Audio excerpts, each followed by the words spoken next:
हीरापुर गांव मतलब अपनी ही दुनिया। यहाँ के लोग सादगी से जीवन गुजारते हैं। यहाँ की चौपाल पर अगर कोई चीज हिट थी तो वो थी बाबूलाल दादा की डांट जो सीधे दिल पर लगती थी, और पास की दुकान की गर्मा गर्म कचौरी जिसके स्वाद के आगे सब फेल थे। ये दोनों चीजें गांव की पहचान बन चुकी थीं। पर फिर एंट्री हुई राजू की। 4 साल शहर में काम करके लौटा है। उसने इस पूरी कहानी को ही पलट दिया, कचौरी को सीधी टक्कर दी। राजू शहर से लौटा तो उसके पास न कोई फैंसी कपड़े थे, न कोई नई चमचमाती बाइक। राजू ने अपनी माँ से कसम खाई थी कि अब गरीबी दूर होगी, और इसी मशीन को खरीदने के लिए उसने शहर में दिन रात एक कर दिया था। अपनी पूरी कमाई लगा दी थी। जैसे ही राजू ने अपनी ये नई मशीन ट्रक से गांव के चौक में उतरवानी शुरू की, वहां तो अचानक जैसे मेला लग गया। भीड़ जमा हो गई। सबकी आंखें उस अजीब चमकीली मशीन पर टिकी थीं। पर राजू के चेहरे पर खुशी कम और चिंता ज्यादा थी। पसीना टपक रहा था। उसे डर था कि कहीं 4 साल की मेहनत से खरीदी हुई चीज जरा सी चूक से टूट न जाए। अरे भाई धीरे, क्या कर रहे हो यार? जरा आराम से। अगर इसका कोई पुर्जा टूट गया ना तो मैं तो बर्बाद हो जाऊंगा। भाई आराम से उतारो, ये बहुत नाजुक है। भीड़ अपने आप छट गई जब गांव के सबसे बुजुर्ग और तजुर्बेकार बाबूलाल दादा अपनी मशहूर छड़ी को खट-खट टेकते हुए मशीन के बिल्कुल पास पहुंच गए। सबकी सांसें थम गईं कि अब दादा क्या फरमान सुनाएंगे। दादा ने अपनी मोटी चश्मे वाली आंखों को सिकोड़कर उस अजीब चीज को और पास रखे लाल सिलेंडर को ऊपर से नीचे तक देखा। अरे राजू बेटा, ई का बला उठा लाया है रे? कौन सी नई मशीन है ये? गांव के बीचों बीच लावा है। और देख तो, इसके साथ ही लाल वाला गैस का सिलेंडर और मोटा पाइप काहे लटका है। जरा बच के रहियो सब, कहीं माचिस दिखाते ही ये मशीन बम की तरह फट बटा ना जाए। अरे नहीं दादा, ये फटने वाली मशीन नहीं है। ये तो जादू की मशीन है, शॉर्मा मशीन। ये बिजली से नहीं, गैस की आंच से चलती है। इस पर मसालेदार चिकन गोल गोल झूला झूलते हुए धीमी आंच पर सेंकता है। हाय राम, गजब हो गया। इतनी भीमकाय मशीन, और वो भी गैस से चलेगी। इसे चलाने के लिए तो रोज एक पूरा सिलेंडर फूंक देगा ये लड़का।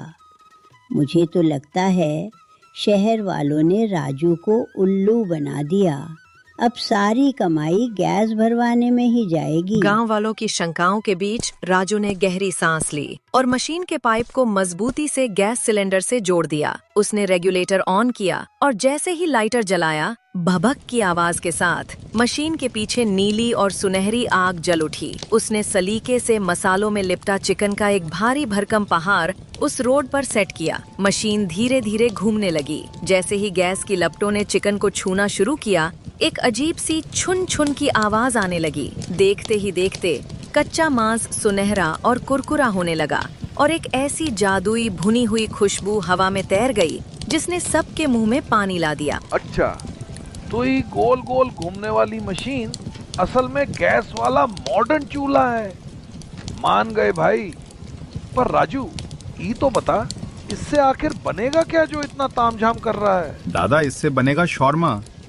जरा सोचिए, गर्मा गर्म रोटी में इस आग पर सिका हुआ रसीला मीट, ऊपर से कुरकुरा प्याज और अपनी गांव की तीखी हरी चटनी डालकर जब रोल बनेगा ना, उफ!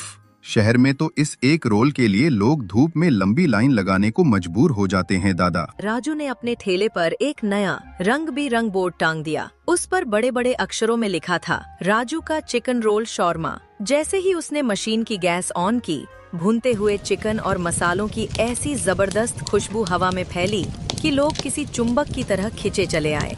राजू ने एक लंबा धारदार चाकू उठाया और घूमते हुए चिकन के पहाड़ से पतली पतली भाप छोड़ती हुई परतें काटनी शुरू की।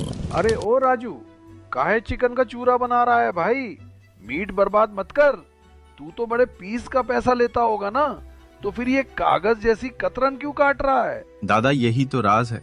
ये चिकन का चूरा नहीं, शॉर्मा की जान है। जब ये पतली पतली गरम परतें मुंह में घुलेंगी ना, तब पता चलेगा। यही शहर का स्टाइल है और यही असली स्वाद। राजू ने तवे पर हल्की सिक्की हुई नरम रोटी ली, उस पर अपनी माँ के हाथ की बनी दही पुदीने वाली स्पेशल हरी चटनी का लेप लगाया। फिर उस पर वो गर्मा गर्म चिकन की ढेर सारी कतरने बिछाई, ऊपर से बारीक कटा प्याज, टमाटर डाला और आखिर में ताजे नींबू का रस छिड़का।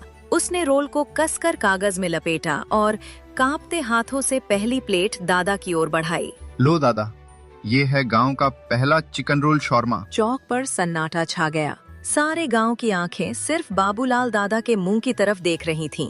ये राजू का सबसे बड़ा इम्तिहान था। दादा ने धीरे से रोल का एक बड़ा टुकड़ा तोड़ा और मुंह में डाला। चबाते चबाते दादा रुक गए, उनकी आंखें बंद हो गईं।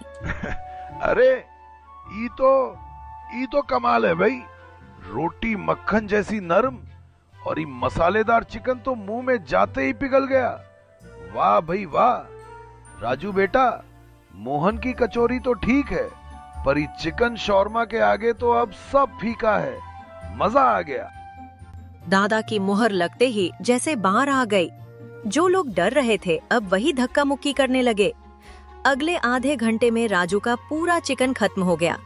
उस शाम हीरापुर वालों को पहली बार पता चला कि कचौरी के अलावा भी दुनिया में कोई ऐसा स्वाद है जिसके लिए लाइन में लगा जा सकता है। देखते ही देखते राजू का वह छोटा सा ठेला गांव की नई बड़ी दुकान बन गई। शाम होते ही वहां इतनी भीड़ लगने लगी कि राजू के अकेले के बस की बात नहीं रही। उसकी कमाई इतनी जबरदस्त हुई कि उसने गांव के 2 बेकार घूमने वाले लड़कों रमुआ और हरी को काम पर रख लिया। जो लड़के कल तक बेरोजगार थे, आज राजू के साथ इज्जत की रोटी कमा रहे थे। पूरा गांव राजू की इस कामयाबी को देखकर दंग था। देख रहा है हरी, राजू भैया का जादू है ये। पहले काकियां अपने घर वालों से कहती थीं कि आते वक्त कचौरी लेते आना, और अब घर से ऑर्डर आता है। अजी सुनिए, घर आते वक्त राजू की दुकान से 2 स्पाइसी वाले चिकन शॉर्मा लेते आना। कचौरी की तो छुट्टी हो गई भाई। राजू की मेहनत अब रंग ला रही थी। उसने अपनी पहली बड़ी कमाई से माँ के लिए एक चमकदार नई साड़ी खरीदी और ग्राहकों को गर्मी से बचाने के लिए ठेले पर एक बड़ा सा ठंडी हवा देने वाला कूलर भी लगवा दिया। हीरापुर के लोगों ने उस दिन एक बड़ी बात सीखी कि तरक्की के लिए हमेशा शहर भागना जरूरी नहीं, बल्कि अगर शहर का हुनर सीखकर अपने गांव में आजमाया जाए तो गांव की तकदीर और तस्वीर दोनों बदली जा सकती है। लेकिन कहते हैं ना कि किसी की कामयाबी दुनिया को ज्यादा दिन हजम नहीं होती। राजू की ये खुशहाली भी बस कुछ ही दिनों की मेहमान थी। एक तूफानी रात गुजरने के बाद अगली सुबह जब गांव वालों की आंख खुली, एक कांच और स्टील का बना आलीशान चमचमाता हुआ चलता फिरता शोरूम खड़ा हो गया था। उस पर चिकन के 2 बड़े बड़े टावर लगे थे जो राजू की मशीन से 2 गुने ऊंचे थे, और ऊपर नियॉन लाइट में चमक रहा था एक फैंसी नाम, mister shawarma, the original city flavour. Listen guys, ये गांव हमारी कंपनी का अगला टारगेट है। हमारा मिशन एकदम साफ है। इस छोटे मोटे राजू का चिकन रोल शॉर्मा को अगले 7 दिनों के भीतर पैक करके घर भेजना है। पब्लिक को पागल कर दो। आज से हर रोल पर 5 तरह के रंग बिरंगे सॉस फ्री दो, और हाँ, कीमत राजू से सीधे 2 रुपए कम कर दो। क्वालिटी जाए भाड़ में, बस भीड़ यहाँ दिखनी चाहिए। मिस्टर शर्मा ने आते ही गांव में मार्केटिंग की बाढ़ ला दी। हर तरफ लाल पीले गुब्बारे, एक के साथ एक फ्री के लुभावने बोर्ड और बड़े बड़े स्पीकर पर तेज आवाज में बजता हुआ अंग्रेजी संगीत। धूम धड़ाम। गांव वाले जो सादगी पसंद थे, इस नई चकाचौंध और सस्ते ऑफर को देखते ही सब लोग जैसे उसके जादू में खो गए। मिस्टर शर्मा के चमचमाते ठेले पर दूसरे दिन भी मेले जैसी भीड़ थी, जबकि राजू का ठेला किसी उजड़े हुए घर जैसा वीरान पड़ा था। दोपहर का सूरज ढल चुका था, लेकिन राजू की बोहनी तक नहीं हुई थी। वो उदास आंखों से अपनी उस मशीन पर घूमते हुए चिकन को बस देखे जा रहा था, जो अब बिना बिके ही काला पड़ रहा था। उसे शहर की वो चिलचिलाती धूप, वो पसीना और माँ से किया हुआ वो वादा याद आ रहा था, जो अब टूटता हुआ लग रहा था। राजू चुपचाप ठेले के पीछे जमीन पर बैठ गया। उसका गला भर आया था। रमुआ, लगता है अपना खेल खत्म भाई। आज की रात शायद मेरी आखिरी रात होगी। कल सुबह होते ही ये मशीन बेचकर वापस शहर जाना पड़ेगा। सेठ का लोन भी तो चुकाना है। गांव वालों को शायद मेरी सादगी पसंद नहीं आई। राजू की आंखों में हार देखकर रमुआ और हरी का दिल पसीज गया। उन्होंने एक दूसरे को देखा और तुरंत अपनी जेबों से पिछली कमाई के कुछ मुड़े तुड़े नोट निकाले। राजू भैया कैसी बात करते हो? ये लो, पकड़ो इसे।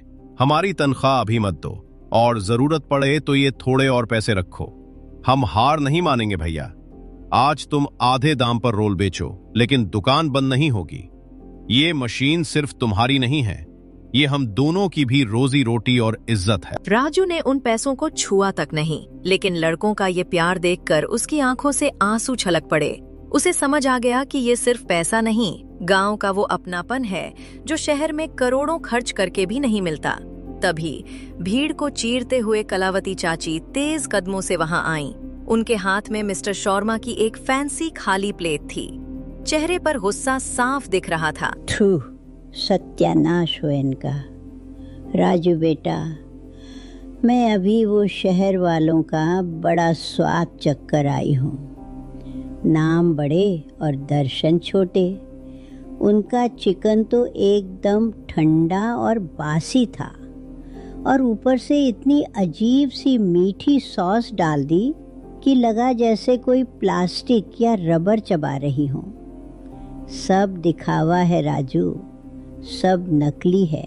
कलावती चाची की ये बात जो ठेठ गांव की जुबान से निकली थी, राजू के लिए किसी संजीवनी बूटी से कम नहीं थी। उसे अचानक एहसास हुआ कि चमक दमक कुछ दिन तो चल सकती है, लेकिन गांव वालों को अंत में असली स्वाद और ताजगी ही चाहिए।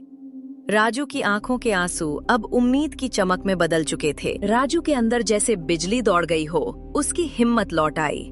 उसने तुरंत एक चौक का टुकड़ा उठाया और उस पर मोटे मोटे अक्षरों में एक ऐलान लिख दिया और उसे अपने ठेले के सामने टांग दिया। सुनो भाई, उधर मिलेगा फ्रीज का ठंडा और बासी माल, इधर मिलेगा आग का ताजा कमाल। हमारा रोल ताजा, देसी चटनी और गर्माहट की गारंटी है। अगर एक बाइट में स्वाद न मिले तो पैसे वापस। सिर्फ इतना ही नहीं, राजू ने अपनी स्पेशल हरी चटनी में ढेर सारा ताजा धनिया, नींबू का रस और अपनी माँ के हाथ का कुटा हुआ गरम मसाला मिला दिया। जैसे ही उसने चटनी को घोला, उसकी तीखी और चटपटी खुशबू हवा में ऐसे फैली कि मिस्टर शर्मा के सॉस की महक दब गई। गांव वालों ने दोनों तरफ का माल चखा और फैसला सुनाना शुरू कर दिया। अरे रामू, ये शहर वाला रोल तो अंदर से एकदम ठंडा है, और नाय सॉस का तो स्वाद ही ना है, पर राजू का अरे वाह, गर्मा गर्म रोटी, भुनता हुआ गरम चिकन और ये चटनी, भाई ये तो सीधे कलेजे को छू गई। धीरे धीरे मिस्टर शर्मा की भीड़ छटने लगी। लोग वो मुफ्त के सॉस वाली प्लेटें वहीं डस्टबिन में फेंककर राजू के ठेले की ओर लाइन लगाने लगे। हीरापुर में ताजगी और ईमानदारी शहर की झूठी चमक पर भारी पड़ रही थी। तीसरे दिन की शाम आते आते मिस्टर शर्मा के ठेले पर सन्नाटा छा गया। वो सूट बूट वाला मैनेजर, जिसका घमंड अब चकनाचूर हो चुका था, गुस्से से पैर पटकते हुए राजू के पास आया। What is wrong with you people? तुम्हारा ये गांव ही अजीब है। यहाँ के लोग हमारा इंपोर्टेड सॉस नहीं, तुम्हारी ये तीखी हरी चटनी और ईमानदारी की गर्माहट खाते हैं। हमसे नहीं हो पाएगा यहाँ। Boys, pack up. वो विशाल चमचमाता स्टील का ठेला ट्रक पर लोड होकर धूल उड़ाता हुआ वापस शहर की ओर चला गया। राजू का छोटा सा ठेला अपनी हल्की रोशनी में उस रात सबसे ज्यादा चमक रहा था। हीरापुर ने पहली बार शहर को हराया था। बाबूलाल दादा, जो गांव के पहले ग्राहक थे, भीड़ से निकलकर राजू के ठेले के पास आकर खड़े हुए। सबकी नजरें उन्हीं पर थीं। राजू बेटा, तूने आज सिर्फ अपनी ये मशीन नहीं बचाई, तूने तो हम सबका मान बचा लिया है। तूने साबित कर दिया कि अगर नीयत साफ हो और मेहनत सच्ची हो तो गांव की हरी चटनी शहर के महंगे सॉस से कहीं ज्यादा ताकतवर होती है। आज से हीरापुर में कचौरी के साथ साथ तेरा ये चिकन शौरमा भी हमारी शान है। पूरा चौक तालियों और सीटियों से गूंज उठा। राजू ने मुस्कुराते हुए दादा के पैर छुए और रमुआ हरी को गले लगा लिया। उस रात के बाद से हीरापुर में दो चीजें मशहूर हो गईं, बाबूलाल दादा की डांट और राजू का असली देसी शौरमा। और हाँ, वो राजू का चिकन रोल शौरमा, वो हमेशा के लिए लोगों के दिलों में बस गया।